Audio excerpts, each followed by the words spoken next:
Yes, we remember very well the first service that we had in the Mayflower restaurant here in Mooresville, and I think there were 7 people. We all were Episcopalians, but from all different parts of the world almost. We all just wanted to help so much because we didn't have anything, and we were so afraid somebody would leave. And, oh God, we got 9. Oh dear, that was not the case. We got more people. I remember somebody told me, I can't remember who it was, said, somebody told me you had church in a truck. I said, no, I said, we about do, but it was just like pioneers, like pioneer spirit, you know. We can do it, we can do it. Right in the door, Carol Miller and her mother and aunt welcomed us, and that's the first welcome we'd had in any church that we'd been in. It was small, but the people were quite warm. Our first sacristy was about a 4 by 16 foot closet. This previous summer, Jan had told us that she and several other people were forming and working towards the formation of an Episcopal church. Was meeting at the Mayflower seafood restaurant. So we decided, hey, next Sunday, let's go. And we just thoroughly enjoyed the Christian fellowship and the Christian love that these people handed out to us. Jane Jennings, who was in charge of Sunday school for the kids. But for week after week after week, there weren't any kids. She was always prepared. She had a little banquet set up in the restaurant part of, or in the bar dining area, or the bar. That's right. The bar area of the restaurant is where she would have. She was ready for Sunday school, and Ben was born, and he was the first child baptized here at St. Patrick's. But aside from being pregnant, my favorite memory about the first day that we attended St. Patrick's at the Mayflower restaurant was we weren't sure when communion time came if we were supposed to go up and receive communion or not. And so when it came time for our row to go up to communion, we just stayed seated. And Jan got up and walked back to our row and said to us, all baptized Christians are welcome at the table. And so that was really, powerful for us and meaningful that they wanted to make sure we were included. I was struck by how many different people took the time to greet us, each of us, and then this very welcoming homemade loaf of bread that we were given as we left. I think somebody actually recruited me for the choir the first weekend that we were there. a lot of people recognize right now that hospitality and welcoming is a very, very big part of the culture or DNA of our congregation. And I really firmly believe that the roots of that DNA were sown in those very early days when we only had one row of chairs, and one Sunday we had to actually add a second row. I remember one time we were at the Mount Warren School prior to coming here, and the school had a problem with the roof leaking. We were in the gymnasium. We had to place chairs, 2 here, 2 there, to avoid the puddles and the raindrops coming in. And we had buckets too. Yeah, buckets collecting water. Right. I forgot about that. Someone had turned the chalice cup, had set the chalice cup on the altar upside down.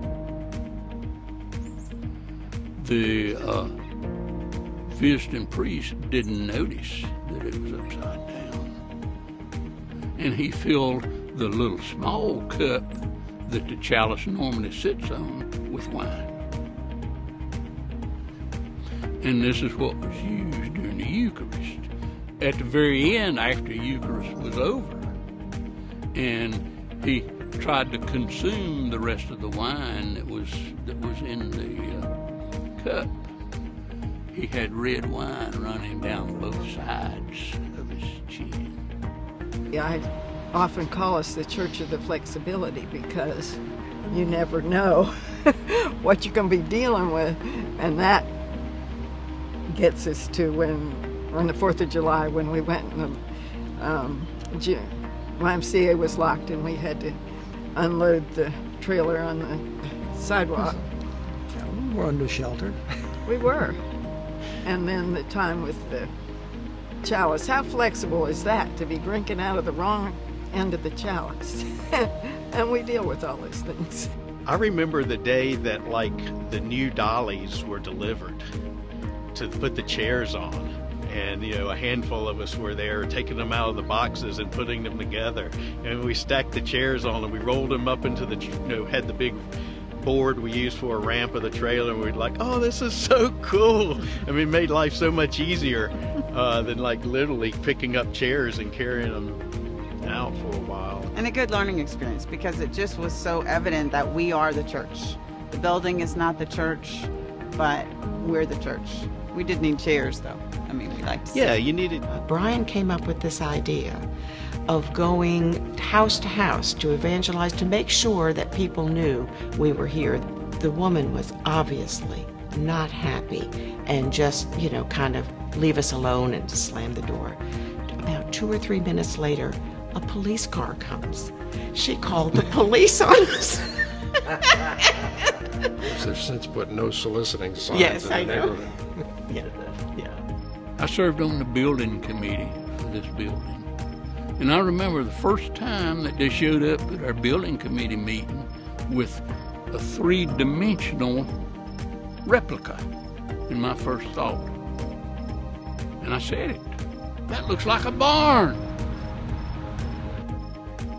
It reminds me of the barns that we had on the farm. But now it's my barn. Perhaps the most moving part of the whole St. Patrick's saga for me, that we could go into a restaurant smelling of burnt grease and seafood, and in the space of 15 to 30 minutes, it's transformed from the locker room to holy ground. Gradually, I came to appreciate the power of prayer and the fact that worldwide within the Anglican community, there were thousands, if not millions of people every day or every Sunday praying the same words. And if you really do believe in the power of prayer, like our prayer chain, that to me was really impactful. I think overall, my own spirituality when I came to St. Patrick in the early days was really in a state of growth at that time. And it really fast-forwarded at St. Patrick, I think, because I saw quickly that it would take all of us getting involved to make this church, this gathering, go someplace. And so I got involved, and amazing the growth that you undergo when you're leading other people in prayer, and the sense of community that you feel. That's where the strength of St. Patrick lies, is in that intertwining of our personal lives. Well, I never thought we'd have a building. I mean, when we started out with little trailers, I just never thought we would never ever do it. I didn't ever think we'd have a church that pretty, I think. The 4 windows with the Celtic crosses on the inside have been added. The beautiful carved wooden cross has been added. We had a brand new votive cabinet. The way that you had this really beautiful place, but the landscaping and the interiors have been so lovingly cared for that people are aware of this legacy that they're passing on to the generations after them. Someone came up to me after church and she said, "Is your son that designed the labyrinth, is he here today?" And I said, "Yeah." And she said, "Well, I'd like to meet him." And so I brought her over to meet Ben. And I said, she just wants to talk to you about the labyrinth. And she looked at Ben and she said, "Your labyrinth saved my life." And she said, "I have been going through such a hard time, and I just come and walk the labyrinth, and I really feel like it saved my life." Brian was really the first priest that I can remember who concentrated on, we have to read the Bible, read the stories, learn the stories. And that took me, further into my journey for fellowship, beyond fellowship, I should say. And then Mark had a huge impression on me with his spirituality, and I got into meditation. And the groups we have, that has brought me even further. So, I think the whole church has grown, but for myself, I can say I definitely have. Nobody would know my name if I didn't come back, one thing. But I really think sometimes that I am here to connect people. The names are important. And on my prayer book, and I don't know how I thought about doing that, but I've got every name of every person that's ever walked in here. And I feel like I had a baby and these are my children. And I just love them. First of all, it's a mutual love of God. All of us wouldn't be here if we didn't love God. It's friends helping friends, and that's been probably the most wonderful part of St. Patrick's Day. I still have a passion for young people learning about God. Those 10 years were an amazing gift to me to just see the light of Christ grow in all of those young people. It's just such a holy work of the church to educate and bring up our young people in the knowledge of the love of God. We've been very, very fortunate to have had, the community of St. Patrick's to raise our family in. We keep coming back to St. Patrick's because of the people,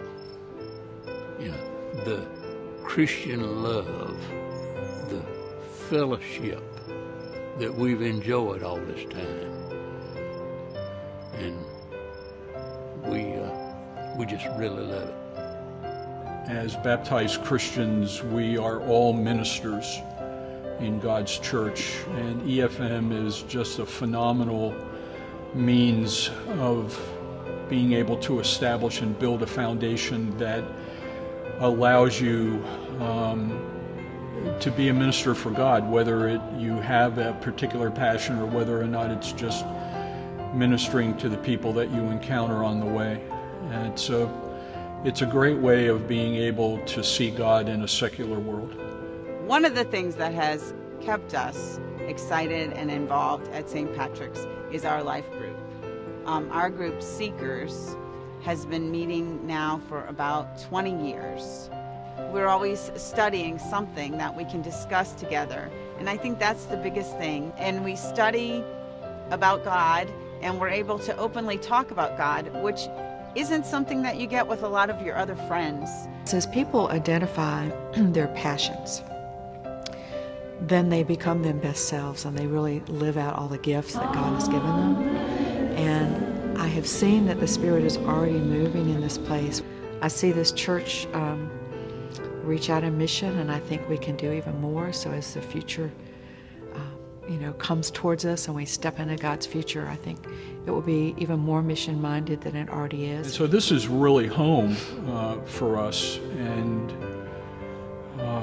we just feel so passionate about the parish, and it just gets stronger with every year that we're here, that we're doing it for our family.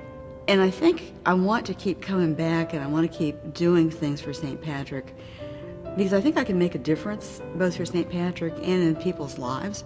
I just want to help create an inviting place for people to come and get to know God. I think we've been through so many ups and downs, which has brought us together, but we're still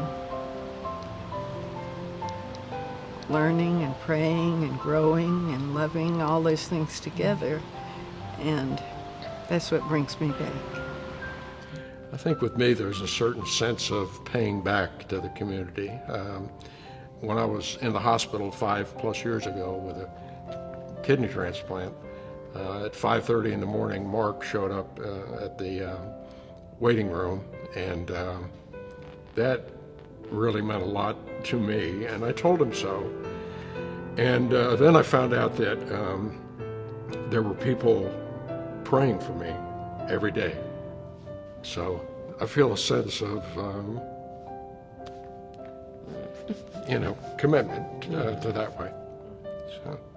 It is a special place, and I just hope we go on forever.